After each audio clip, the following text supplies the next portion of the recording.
Hello, and welcome to our Autism Exploration Series. I'm Dr. Emily Stampone, the Clinical Director of Field Services.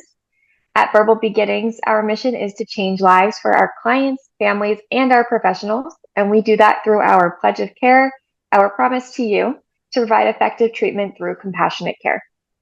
We also strive to achieve our mission through our core values, and one of our core values is education, which is teaching families valuable ways to work with your child. And that's why we decided to start these series. Additionally, you'll see the seal of the the Behavioral Health Center of Excellence, and the seal from the Autism Commission on Quality. Both of these seals represent the hard work and focus that we place to ensure that VB is providing quality care through the highest standard. I also wanted to take this opportunity to introduce you to the services that we offer here at Verbal Beginnings. In addition to our in-home and center-based ABA services, we also offer center-based comprehensive services, feeding therapy, and social skills programming. Additionally, we encourage you to participate with us today throughout the presentation by using the Q&A feature found at the bottom of your screen.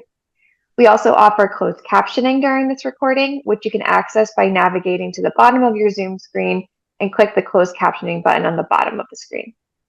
Okay, without further ado, I will move this into presentation mode and hand this over to our presenter for the evening, Lynn.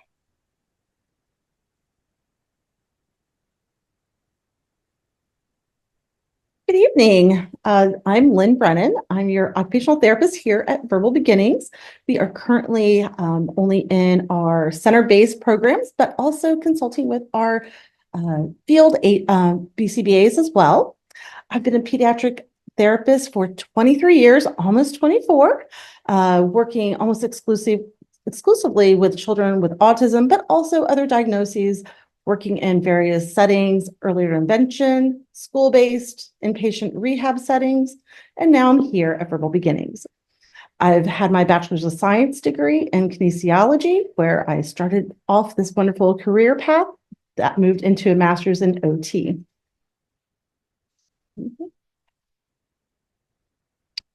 So tonight, we're going to look at a few different things. I want to make sure that you are understanding what is occupational therapy. A lot of individuals, hear the term, but not always quite sure what exactly it is that we do as a professional. What skill areas do we address through occupational therapy? What are the differences between OT and ABA? And how do we work together? We're going to also kind of explore a little bit on what collaborative therapy sessions look like between OT and ABA. So we're going to do a little poll to just get started off with, just to get some information on where everybody's standing. True or false?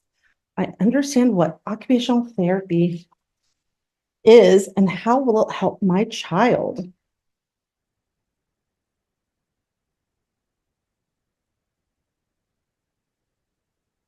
I'll give you a few seconds.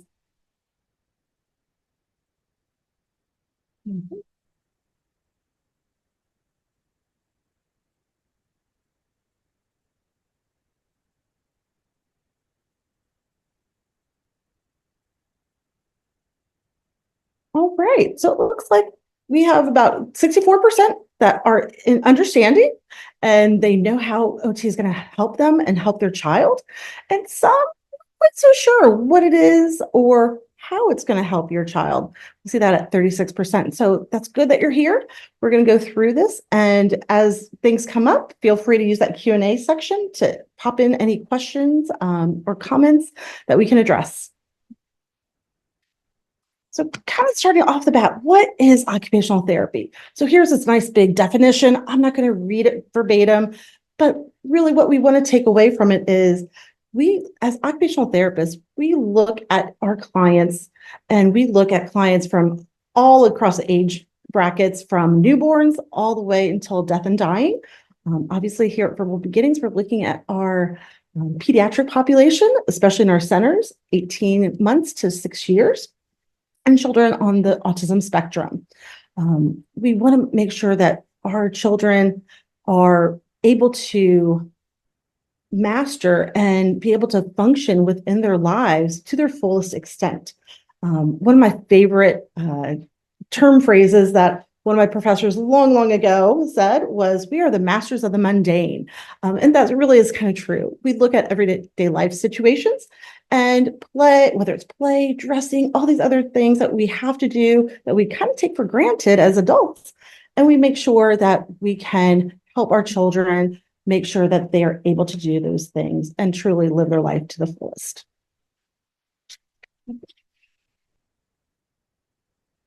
All right, so we're going to go on to second poll here. Just real quick, what skill areas do occupational therapists address with children?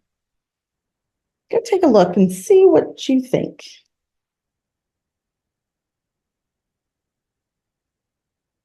Mhm.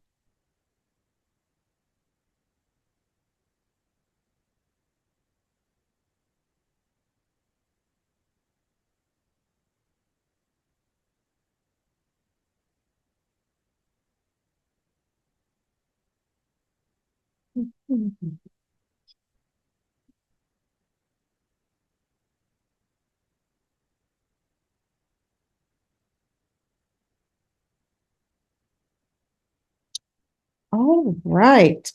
So we have a little bit of a couple things here. We have about 10% saying dressing, handwriting, feeding, and play activities, while 90% of you say all of the above. So this is a little bit of a trick question. While we do address dressing, handwriting, feeding, play activities, and many other areas, correct answers actually be gross motor, fine motor, visual motor skills, sensory processing skills. Those are actually the underlying skills that we work to mediate, help build up to be able to participate in the occupations of our clients. Our occupations of our clients are the things that we do every day. So those are the dressing, the handwriting, the feeding, the play skills, all of those good things. So the little bit of a trick question. So that was a little fun one. And I'm going to say some of our staff members were not able to answer that question for me either. So I think that's really kind of interesting. So as we move on, we're going to look at some of those skill areas that OTs do address. Like I said before, gross motor skills, our fine motor skills, our hand manipulation, our visual motor integration skills. We also call that eye-hand coordination. It's a little bit easier to think of, and our sensory processing skills. So those are our main areas. We really look at a lot of different things. We also might put into cognitive pieces in there. So, but these are the four primary areas that we're going to address today. So looking at our gross motor skills, we kind of look at a couple different areas. We have our core stability. So are we able to really keep our muscles in alignment so our body can be nice and controlled? Looking at some of the functional implications of that, some of those occupations, stable sitting postures. Where do we sit? We want to think about, what does that look like for our children? Are they sitting on the floor, or do they not have that strength to be able to sit there on that floor, so they're lying down? Are they sitting in a child's chair, which is a little bit easier because it molds to their size? Or are we asking them to really work super hard and sit at an adult size table and chair? Sometimes life happens. We go out in public and chairs and tables don't always fit to us, especially as children. I know, I'm going to be honest, I'm only 5'2", so I get that a lot myself. So as individuals, we need to make sure that we really have that core stability so we can really maintain that posture to be able to do all the different functional active play and actions that we need to do. Those transitional movements are so important with that core stability. We need to be able to co-contract front and back, side and side, to be able to move from the floor to standing, floor to kneeling or sitting, whatever we are planning on doing within our play or our activities at that given moment. Our locomotor, or how are we moving? So we are looking at walking, running, jumping, hopping, all those kid fun activities. And how does that really impact what they're doing in our lives?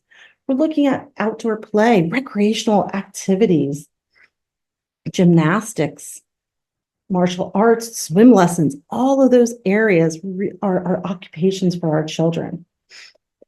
We want to look at that participation on playground equipment.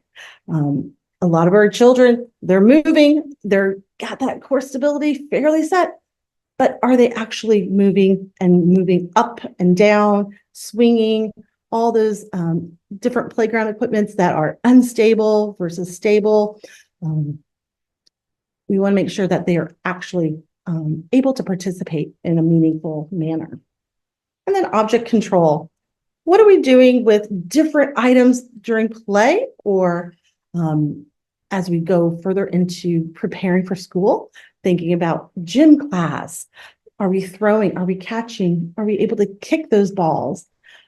Recreational activities, soccer is a great sport that a lot of our kids are able to run. And are they able to manage finding that ball, kicking it while they're running, being able to grasp it and catch it if they're in that goalie? Basketball, are they able to dribble? So all of those skills with being able to use our body, our eye-hand coordination, and looking at that gross motor piece of that eye-hand coordination to move about. Okay. Our next section is fine motor. And we're kind of breaking up fine motor skills. A lot of times we see fine motor skills kind of all lumped together as one. We're going to break it out a little bit today and talk about fine motor being more of that hand manipulation. Looking at how are our children moving our fingers? Are they doing it in a very gross way where all their fingers are coming out? They're using their whole hands, or are they able to individualize their fingers and use a pincer grasp with 2 fingers or 3 fingers where they have the precision side versus the power side at play there? Looking at that hand dexterity, are our children able to, do those little grasps, but, thinking about, are they counting? Are they able to count 1, 2, 3, 4, 5 on one hand and be able to oppose those fingers in a coordinated manner?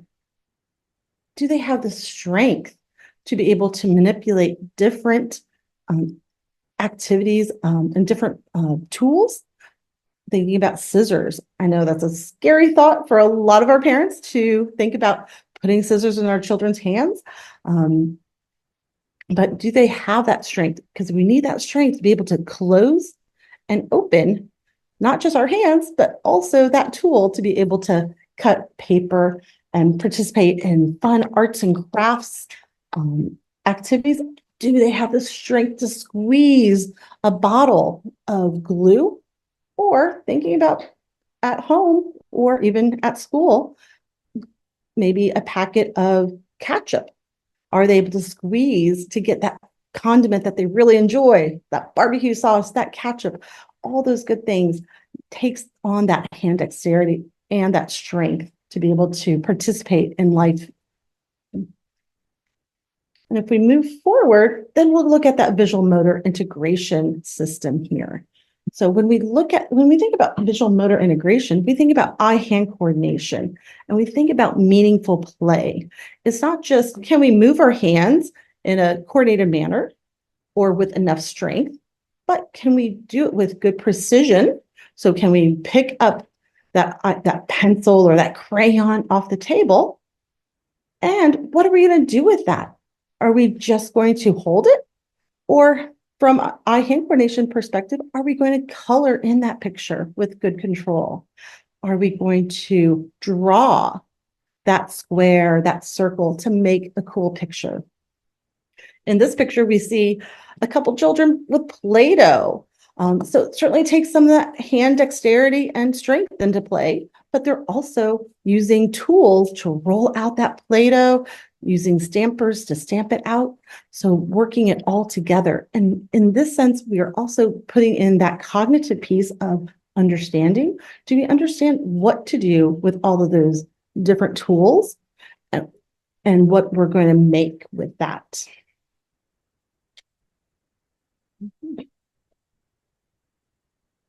Now, this is a big hot topic here. that sensory processing. That is certainly an area of that we see in the families with autism, that a lot of questions, a lot of concerns. It's an area that, as an OT, that we've really worked hard on in addressing in our profession. I'm going to say this is something that our ABA therapists also work with too. Some don't realize it. Some think it's something separate, but in our ABA world, they call it automatic. In our OT lingo, we call it sensory processing or sensory integration. So we're going to talk a little bit about this just to kind of get that baseline information out there. So when we think about our sensory processing system, we have a whole host of environmental input that we see, things that we touch, things that we see, hear, taste, smell, things that impact us from a vestibular system or movement. How do we move in our world? How do we feel our body? And where's that sense of self in space? Do we know where our body is, and do we know how to move it? So we look at that vestibular and proprioceptive system there. When we think about our sensory processing system with our children with autism, we think about how are they regulating and being able to be in that calm state so they can learn effectively and participate effectively. So a lot of times we think of, I'm going to use my little coffee cup here as a cup, and we want to stay right in that kind of that middle where we're nice and happy, where that feels good. And this also impacts us too. When we think about how we feel, this is the same as our children. It just may look a little differently. And if we're overstimulated, we're filling our cup up way up high, and it's hard to add more. If we keep on adding more, what's going to happen? It's going to spill on over. So we don't want that to happen. If it's too low, we're having a hard time getting moving. We need more of that coffee in us, right? So that's what we think about when we're looking at that sensory processing system with our children with autism. We want to make sure that they're in that middle just right. So how are all of these sensations playing a part in making sure that our children are regulated in a nice way? We really have to tease out, analyze that data.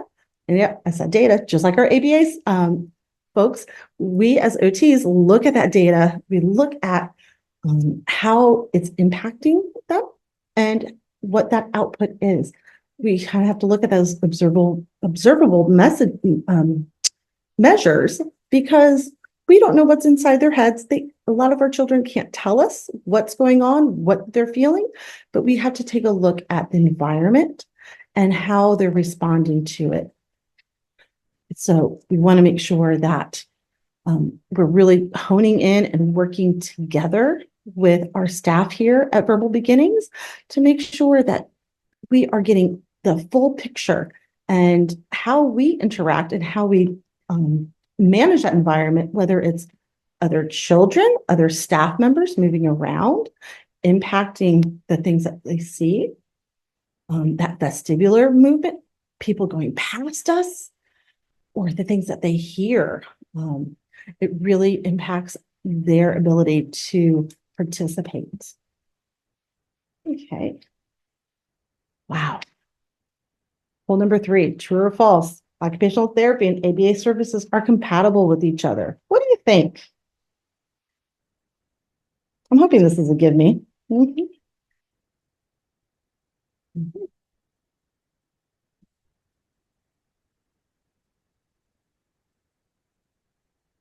I'll give you a few more seconds here to answer.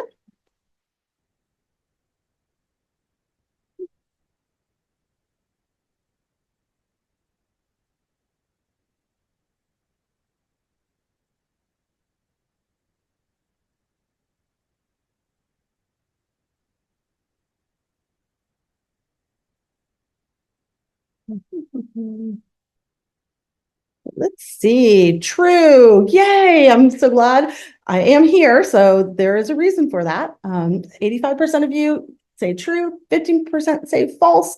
Oh my goodness, I don't know if anybody can indicate why they feel that way. That would be great to know. But we are certainly compatible. And we're going to go into some of that right now, some of our differences, but also our similarities, because we do have differences, but we are similar in a lot of different ways. When we, look at the philosophies of both occupational therapy and ABA, we look at the differences of that developmental approach from that therapist standpoint, from occupational therapy, versus more of that focus lens from our ABA side, from that behavior lens. What I'm going to say to that is, as OTs, we look at behavior as well. We are going to certainly bow down to our ABA staff who are so much more honed in on that from a professional lens and are a little bit more of that expert. But from an OT background and education, we do have some of that behavior background in as well. So we do work nicely from that philosophy standpoint. And there's a lot of contention that's been out there in and still is out there, unfortunately. And I want to say that maybe some of that has been some bad behavior on some ends in the past from that ABA side. And I think we've all have heard some of that before. But there are some OTs out there that don't feel like they can work with our ABA friends. And obviously I don't feel that way. I really have that belief that we are all looking at our clients from a very holistic approach, whether it's from a developmental lens or from more of that behavior lens, to try to help our clients improve and become as independent as possible and to function within their environment in a very generalizable way so they can really have the most out of their life. Task analysis. Oh, we're going to go back a little bit. So for that philosophical standpoint, that task analysis, we both do that. I know our ABA side with our BCBAs, they talk about analyzing each task, breaking it down, and really figuring out where that support needs to be happening. OTs are, again, masters of that task analysis.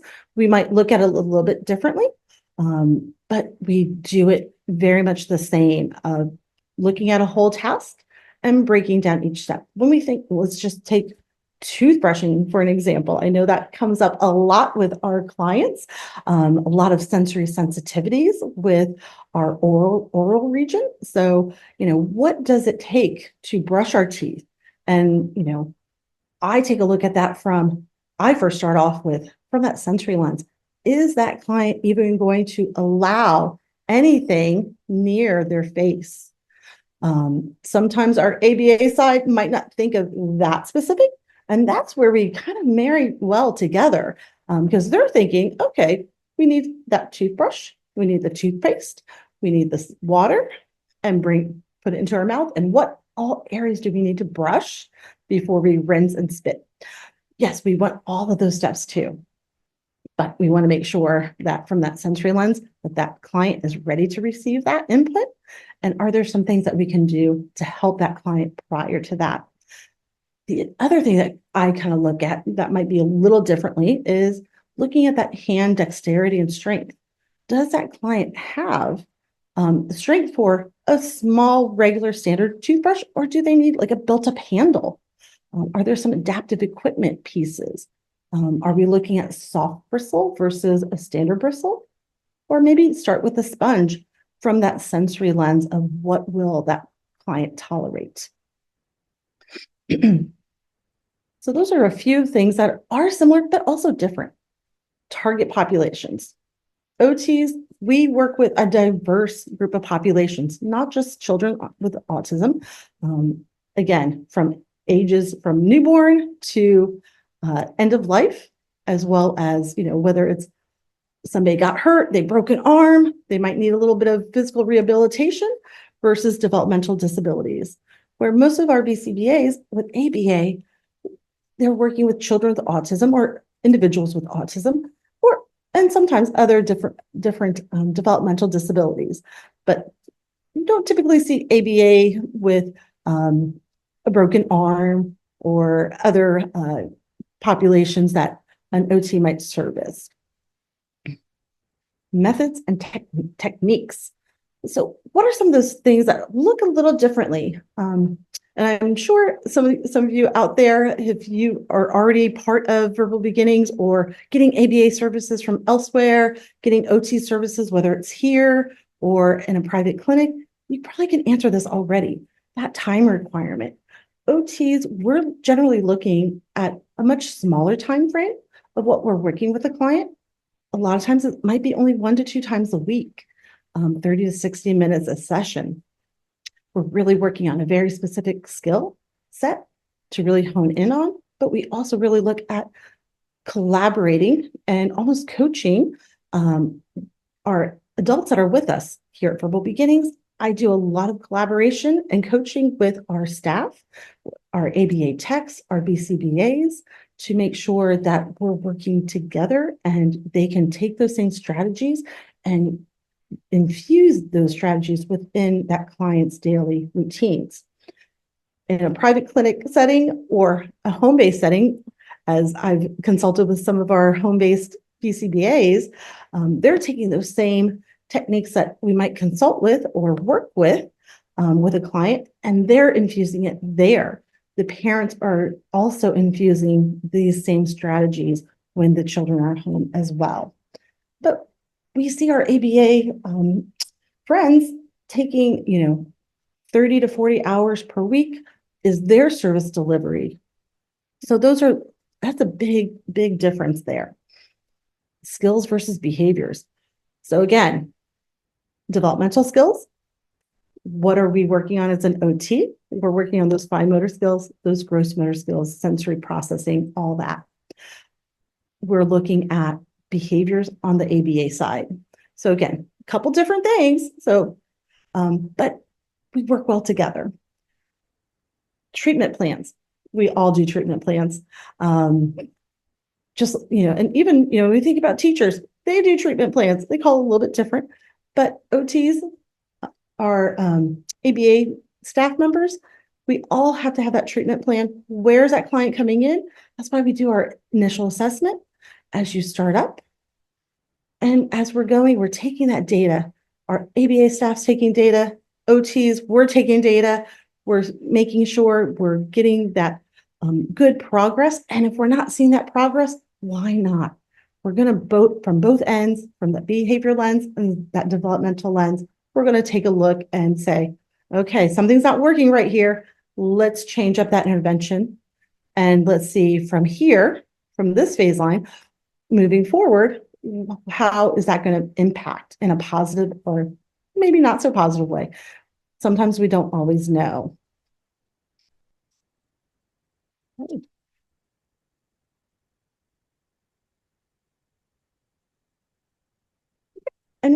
And for OT and ABA collaboration, what do we think of? We think of teamwork.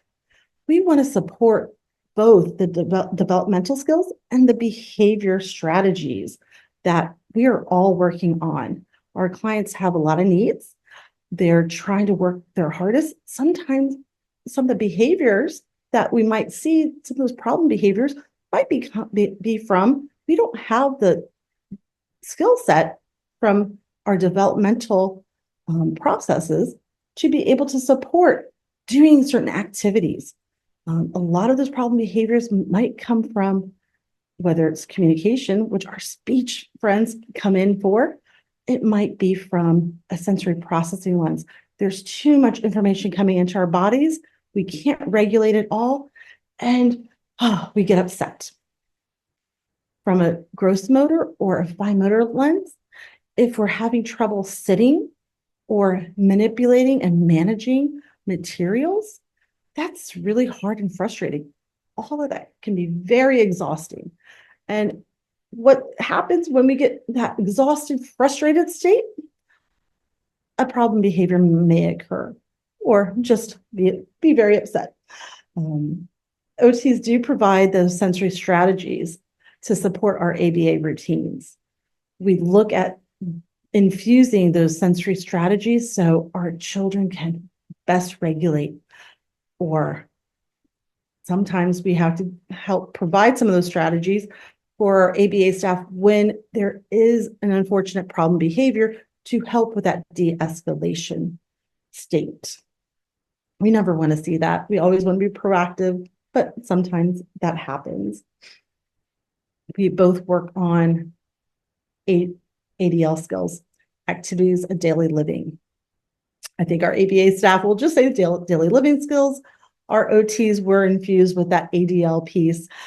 Again, a couple differences in how we say it, but we're doing the same things. We're working on making sure our children can really be full participants in their life and be able to be as independent as possible.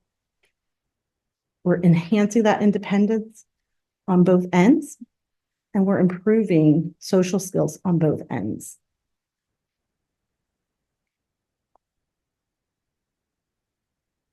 Continuing on with that collaboration, what does that look like when we're actually together in a session together?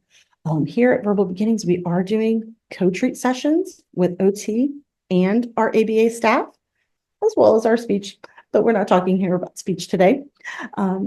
We look at that and we have one professional that's leading that activity with support from the other.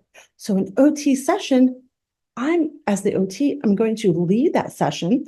I'm going to have specific targets that I'm looking at skill development, but I'm going to have our ABA staff right there with us to help with any of the behavioral strategies that they might already have in place that they know the best on infusing that so we can get the best results out of that session.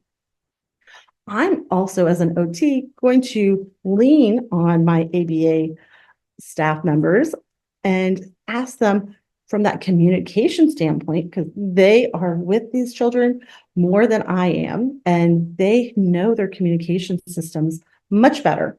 So I'm going to lean on them to help with facilitating some of that, especially if there's something new in the system.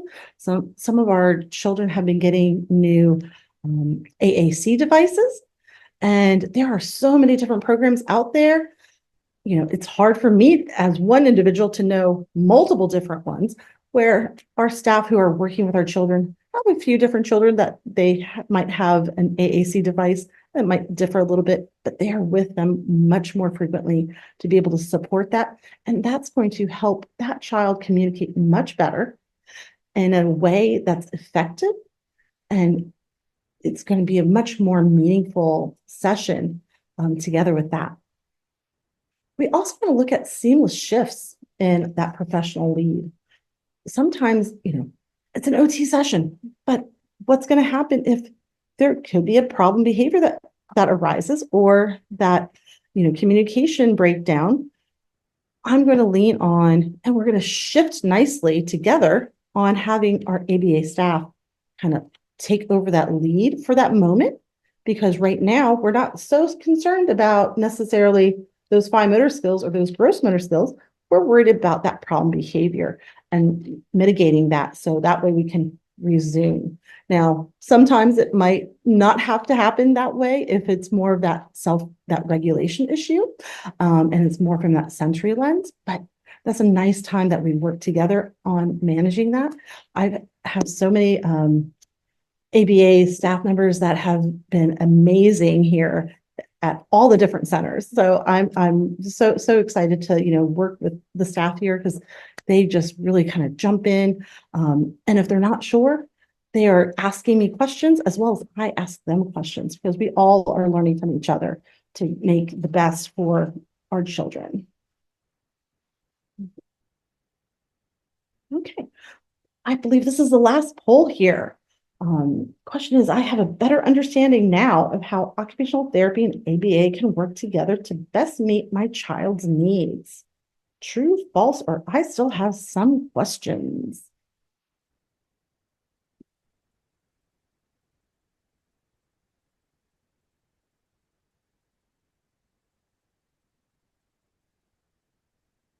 know there's a couple questions that are out there in the Q&A that we'll answer in just a moment.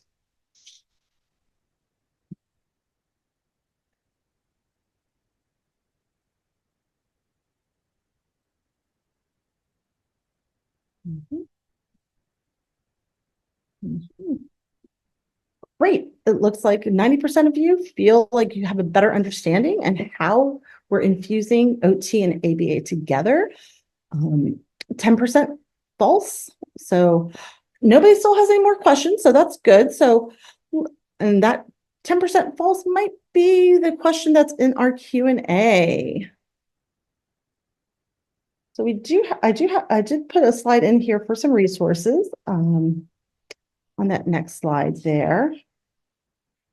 AOTA has really been working together on and off with identifying OT and ABA together. So it's nice to see some of those documents as well as some of the research out there.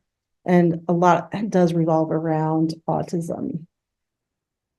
So looking at our Q&A, and if anybody else has some questions, go ahead, throw out that question or comment even, discussion point in that Q&A, and we'll get to that. We have one attendee asking, will we be able to get a copy of the slides? I believe the answer is yes. I know we are recording it, so it will certainly be out there via recording. And then we have another question here. I guess the question comes back to the philosophical side of if it's changing behavior, as in that behavior is bad versus that behavior is not allowing them to live their highest potential. So how can we support them as a whole person for their environment?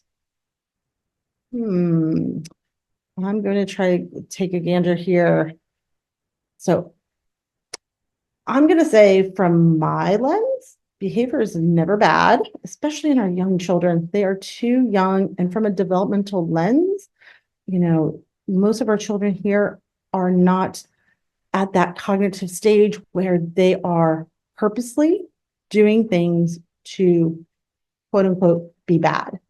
That behavior is telling us that something is not right, whether it's I'm frustrated, because I don't understand it. I'm frustrated because I can't do it. I'm mad, but I can't tell you because I don't have the language skills to express myself. Those are just some of those things that kind of happen with that quote unquote behavior, not living their life to their fullest potential.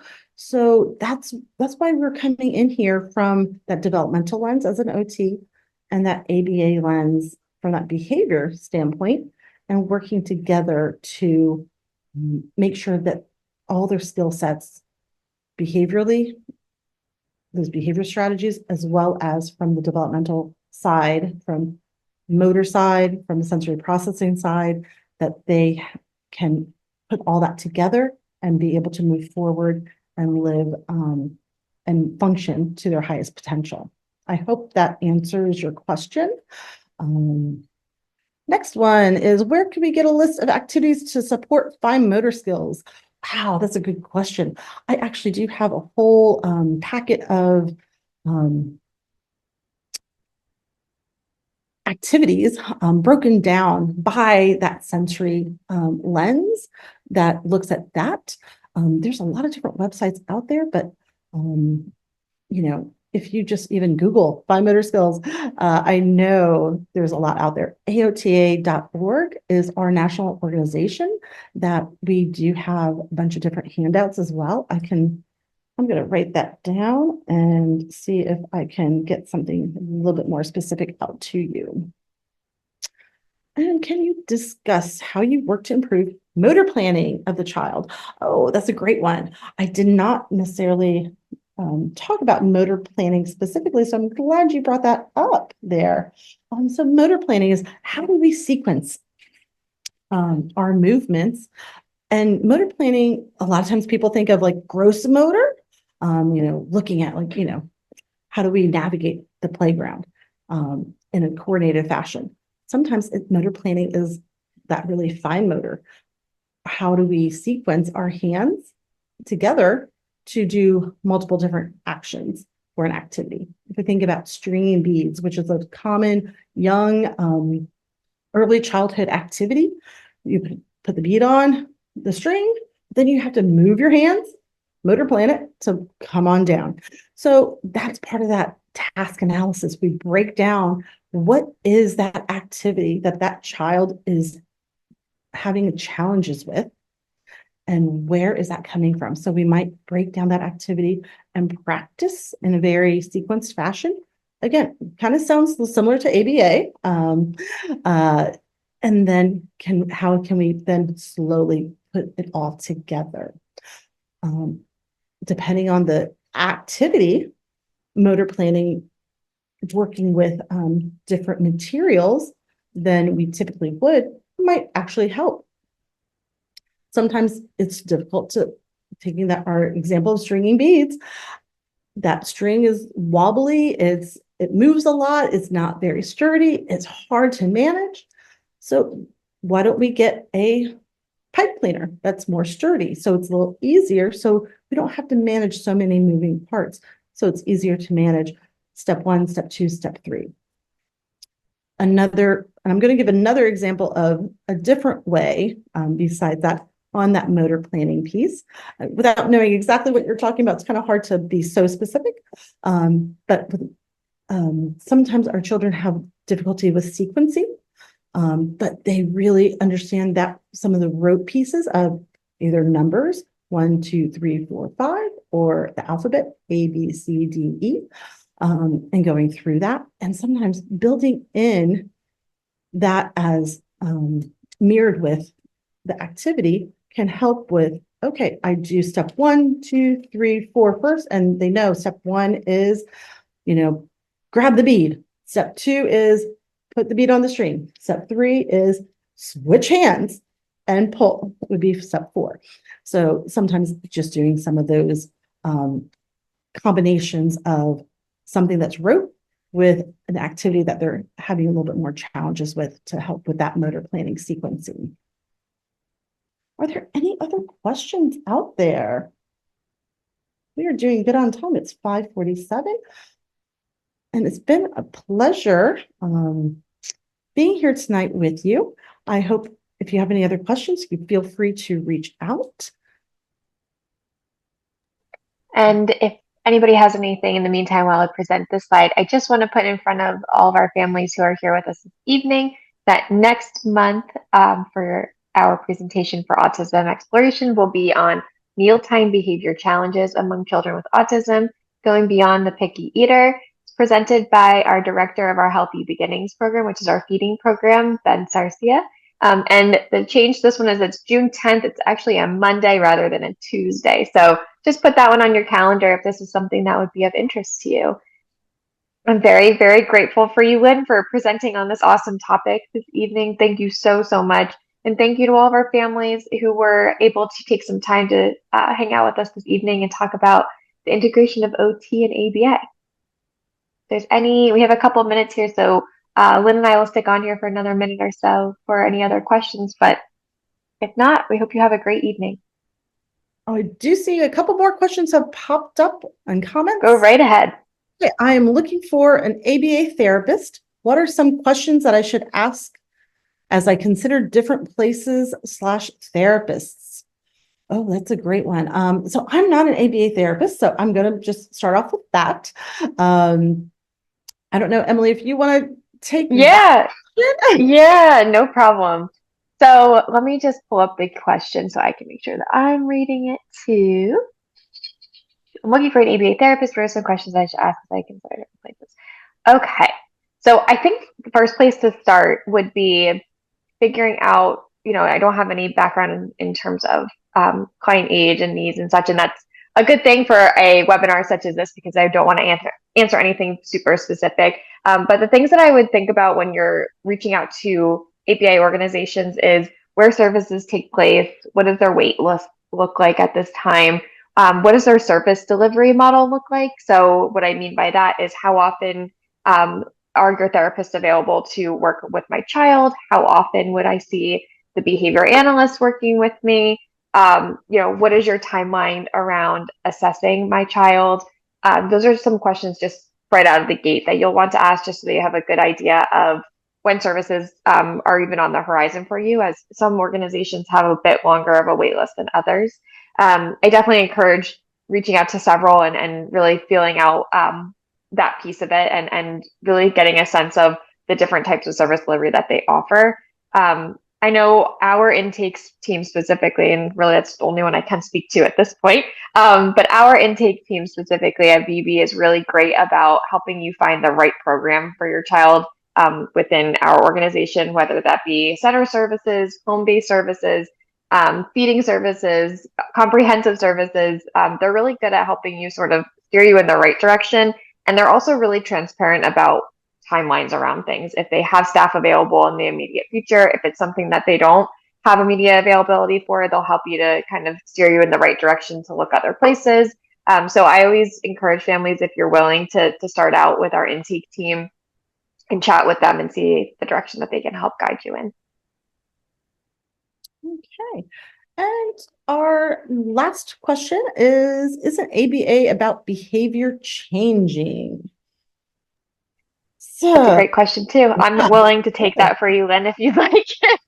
sure. I love it, Emily. That is a really great question, and there's a lot of different ways to answer that. I think when most people hear the term ABA or behavior analysis, I think the first thing that does come to mind is they're just here to shape behavior. But I want to have you pause for a second and really consider, well, what is behavior?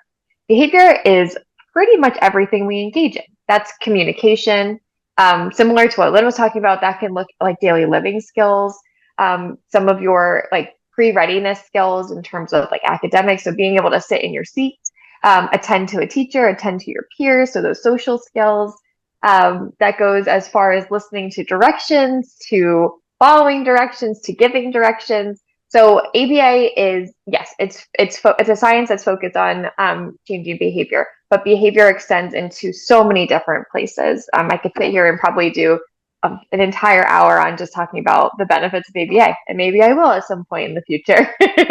But I just want all of that to say that it's not just focused on reducing challenging behavior. It is actually the most effective in increasing behavior that you're looking for, increasing communication skills, social skills, ADLs. I mean, it extends far into a lot of different areas. So I hope that that helps answer your question in my quick little elevator speech I gave you. I think that was a great answer there, Emily, because it really is. You hit the head on the nail. Behavior really is anything that we do. It's any response of action or emotion, communication. Those are all behaviors.